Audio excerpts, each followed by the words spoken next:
Dehgam Chiloda road પર મગોડી લાટ નજીક સર્જાયા ગોમખાર અકસ્માત. બાઇક એસટી અને ડમ્પરનો અકસ્માત. ગાંધીનગર જિલ્લાના ચિલોડા રોડ પર મગોડી લાટ નજીક DD01S 9845 ટ્રક ચાલકે બસને પાછળથી ટક્કર મારતા મોડાસા GJ18 ZT 0289 બસ પલટી ખાઈ જતા બસમાં બેઠેલ મુસાફરો ગુમરાણો કરતા લોકો દોડી આવી બસમાંથી મુસાફરોને સલામત રીતે બહાર કાઢ્યા હતા. જે દરમિયાન એક બાઇક ચાલક અડફેટમાં આવ્યો.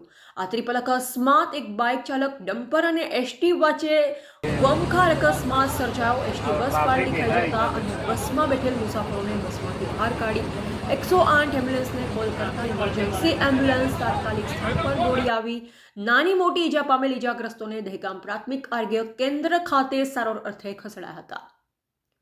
બસમાં બેઠેલ 30 થી 35 જેટલા મુસાફરોને નાની મોટી ઈજા પહોંચી, જ્યારે વધુ ઈજાગ્રસ્તો ગાંધીનગર સિવિલ હોસ્પિટલ ખસેડવામાં આવ્યા. આ ગોમખાર અકસ્માતમાં કોઈ મોટી જાનહાની પહોંચી નહોતી.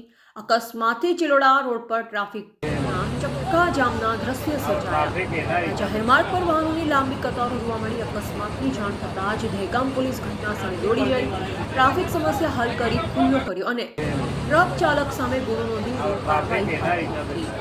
Reporter RJ Rathod, Dehgam.